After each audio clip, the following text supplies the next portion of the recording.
Sebuah keluarga miskin tega menipu keluarga kaya agar mereka semua bisa bekerja di rumah mewah dengan gaji yang besar. Keluarga Pak Kim tinggal di rumah bawah tanah dengan keadaan yang mengenaskan. Tapi rezeki tiba-tiba datang di mana teman anak Pak Kim yang laki-laki bernama Ki Taek menawarkan sebuah pekerjaan sebagai guru les bahasa Inggris menggantikan dirinya. Semua itu didukung di mana saudara perempuan Ki yang jago mengedit Photoshop membuat sebuah ijazah palsu. Seakan-akan Ki benar-benar lulusan universitas bergengsi tersebut. Tiba saatnya Ki datang untuk wawancara kerja. Betapa terkejutnya Ki melihat rumah mewah yang terpampang di depannya. Pelayan memanggil nyonya rumah ini dan ia menerima begitu saja Ki menjadi guru baru bagi anaknya. Ki mencoba mengajar anak itu yang ternyata seorang anak SMA. Dan cara mengajar Ki masih dipantau oleh nyonya rumah. Melihat cara mengajarnya yang unik, nyonya rumah begitu senang dan menyambut baik kehadiran Ki. Nyonya rumah ternyata memiliki seorang anak laki-laki yang kelakuannya begitu nakal. Nyonya rumah kesulitan menemukan guru yang tepat kepada anak laki-lakinya karena kelakuan nakalnya. Ketika pulang, Kiki seakan-akan mendapat ide dan kemudian merekomendasikan seseorang yang jago dalam hal seni. Esoknya ternyata Kiki membawa saudara perempuannya, yaitu Ki Jung yang menyamar menjadi seorang tamatan mahasiswa seni dari Amerika. Jadilah dengan aktingnya, Ki Jung berpura-pura mencoba menerapkan cara mengajarnya yang rahasia. Nyonya rumah tentu saja menunggu dengan gelisah karena sifat bandel anaknya itu. Namun betapa terkejutnya nyonya rumah ketika melihat anaknya tiba-tiba penurut kepada guru barunya. Ketika mereka berbicara berdua, Ki Jung mengarang cerita yaitu kemungkinan anaknya mengalami skizofrenia. Melihat dari lukisannya karena traumanya. Tak lama mereka kedatangan suami nyonya rumah yang baru pulang kerja. Ia meminta sopirnya mengantar Ki Jung untuk pulang. Karena Ki Jung cukup cantik, ternyata sopir bapak itu tertarik terhadap Ki Jung dan memaksa ingin mengantar Ki Jung sampai ke rumah. Namun dirinya bersikeras menolak tawaran tersebut. Ki Jung kemudian mendapatkan ide berlian karena tiba-tiba ia melepaskan celana dalamnya sendiri ketika sopir itu sedang teralihkan. Malam ketika suami nyonya rumah akan pulang, ia tidak sengaja menemukan ada sebuah celana dalam tergeletak di mobil. Tentu saja ia mencurigai sang supir, namun ia tak mengatakannya secara langsung. Suaminya pun kini meminta istrinya untuk memecat si supir dengan alasan yang lain. Dan tentunya percakapan mereka didengar oleh Ki Jung yang membuat ide tersebut agar bisa memecat si supir.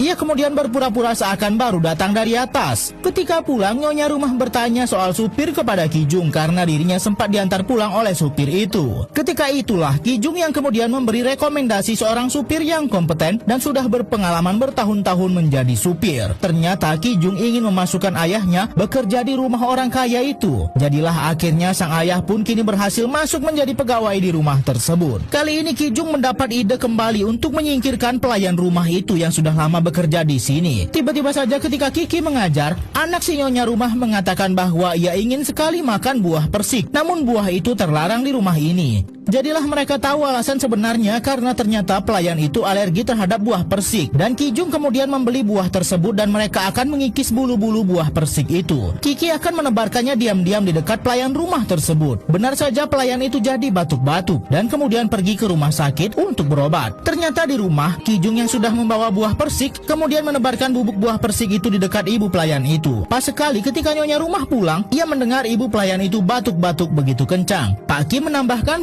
bumbu cerita dengan menyemprotkan saus merah ke tisu bekas ibu pelayan dan menunjukkannya kepada nyonya rumah karena saus itu seperti darah. Jadilah rencana mereka berhasil dan akhirnya nyonya rumah pun memberhentikan ibu pelayan itu. Satu persatu keluarga miskin ini berhasil masuk menjadi pekerja di rumah mewah milik keluarga kaya raya ini. Pak Kim, sang ayah keluarga miskin ini, memberikan kartu nama kepada tuannya jika saja membutuhkan jasa pembantu. Karena memang nyonya rumah itu tidak bisa melakukan pekerjaan rumah, jadilah ia menelpon nomor di kartu itu dan Ki Jung berpura-pura menjadi agen pencari pembantu. Begitulah akhirnya ibu Kim berhasil menjadi pelayan baru di rumah orang kaya ini. Hari itu ketika tuan rumah pulang, anak laki-laki mereka bertingkah aneh, di mana ia mencium aroma Pak Kim dan kemudian ia mencium aroma badan istri Pak Kim. Ia berkata bau mereka sama. Jadilah ketika mereka semua di rumah, mereka heran kenapa anak itu menyadari bau mereka yang sama. Hari itu keluarga kaya raya ini akan pergi ke sebuah perkemahan. Itu berarti rumah akan kosong. Jadilah akhirnya keluarga miskin ini memutuskan bersenang-senang di rumah orang kaya ini dan menikmati fasilitas mereka. Seakan-akan mereka sudah terbiasa menjadi orang kaya. Tiba-tiba mereka mereka dikagetkan suara bel rumah. Terlihat di CCTV pintu, ternyata itu adalah wanita yang dulunya bekerja sebagai pelayan di rumah ini. Wanita itu beralasan bahwa ia meninggalkan sesuatu di basement rumah dan hendak mengambil barang tersebut. Jadilah Ibu Kim membiarkan wanita itu masuk ke dalam rumah. Ia mengikuti wanita itu ke dapur tempat di mana basement rumah ini berada. Ibu Kim kaget melihat wanita itu yang tergantung mencoba mendorong lemari minuman. Lemari itu berhasil dibuka dan ternyata ada sebuah pintu rahasia di balik lemari tersebut. Wanita itu masuk ke dalam dan tiba-tiba berteriak memanggil nama seseorang. Ibu Kim pun berlari masuk ke dalam mengikutinya dan begitu kaget melihat ada seorang pria tergeletak di sana dan ternyata rumah ini memiliki ruang rahasia lainnya. Wanita ini ternyata selama ini menyembunyikan suaminya yang terlilit hutang di rumah mewah ini. Ia memohon kepada Ibu Kim untuk menaruh makanan kepada suaminya dan rela membayar setiap minggu. Tapi sebuah kecelakaan terjadi di mana keluarga Ibu Kim yang menguping terpeleset jatuh ke bawah. Jadilah rahasia mereka terbongkar dan wanita ini segera mengambil HP untuk merekam mereka semua. Mereka pun akhirnya saling memegang rahasia masing-masing. Keadaan berbalik di mana kini wanita ini membuat keluarga Pak Kim tak berkutik karena jika mereka macam-macam, mereka akan mengirim video itu kepada nyonya rumah. Secara tiba-tiba Ibu Kim berdiri menyerang mereka dan membuat HP yang dipegang wanita itu terlepas dan Pak Kim sudah bersiap mengambil alih HP tersebut. Sampai akhirnya Ki Jung bergerak membawa sebuah kantong plastik yang ternyata berisi buah persik dan menempelkannya ke wajah wanita itu karena dirinya alergi buah tersebut. Dan mereka pun berhasil menghapus video di HP-nya. Di tengah kekacauan, telepon rumah berbunyi dan ternyata nyonya rumah menelpon mengabarkan bahwa mereka batal ikut perkemahan dan akan sampai ke rumah dalam waktu 8 menit. Jadilah semua mereka bergegas membereskan kekacauan yang ada dan menyembunyikan mantan pelayan ini dan suaminya kembali ke dalam bunker rahasia. Di satu sisi Ki Jung membereskan sisa-sisa makanan di meja itu dan ia segera bersembunyi ke bawah meja. Sedangkan Kiki bersembunyi di bawah kasur anak perempuan nyonya rumah itu. Di bunker, mantan pelayan ternyata memberontak dan hendak lari keluar membeberkan rahasia mereka. Tapi ketika ke atas, Ibu Kim menendangnya dan membuat wanita itu terjatuh ke bawah dan kepalanya terbentur keras di dinding.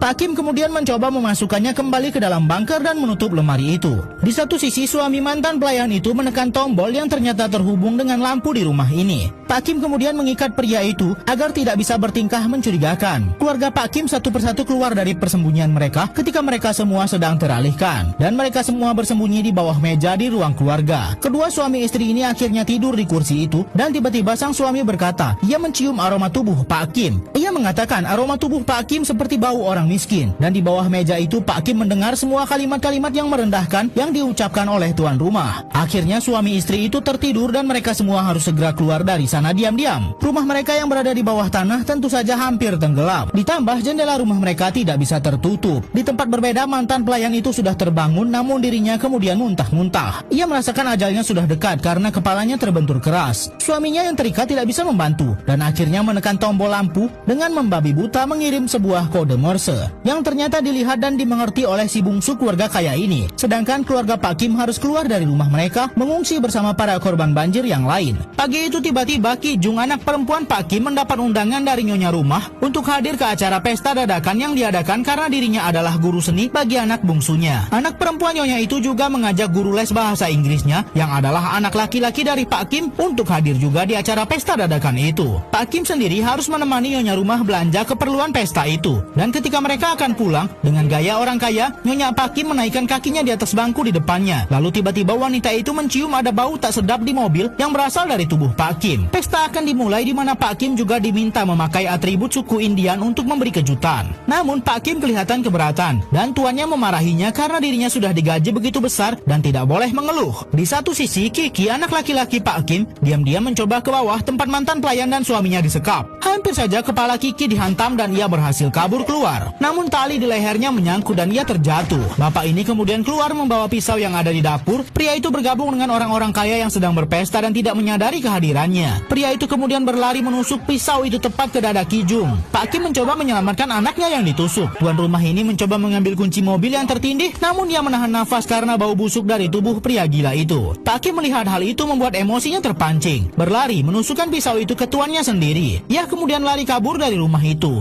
Setelah kejadian itu, Kiki anak Pak Kim ternyata masih sadar, namun ia jadi tertawa terus akibat saraf di otaknya. Ibu dan anak ini diadili, namun mereka beruntung bisa lolos dari masa percobaan. Kijung sendiri tewas setelah kejadian dirinya ditusuk di pesta mengerikan itu. Pak Kim sendiri menghilang tanpa kabar dan tidak ada yang tahu keberadaannya termasuk keluarganya sendiri. Sampai ketika Kiki mencoba mendaki gunung yang mengarah ke rumah mewah itu, ia melihat lampu di rumah itu berkedip-kedip memberikan sebuah kode. Kiki tahu itu adalah sandi Morse dan mencoba menerjemahkannya. Ternyata selama ini Pak Kim bersembunyi di bawah bunker agar tidak ketahuan setelah menusuk tuan rumah ini. Ia bertahan hidup sendirian. Pada akhirnya rumah mewah ini pun dibeli oleh warga asing. Kiki harus segera mewujudkan mimpinya menjadi orang kaya dan bisa membeli rumah itu agar bisa menyelamatkan ayahnya.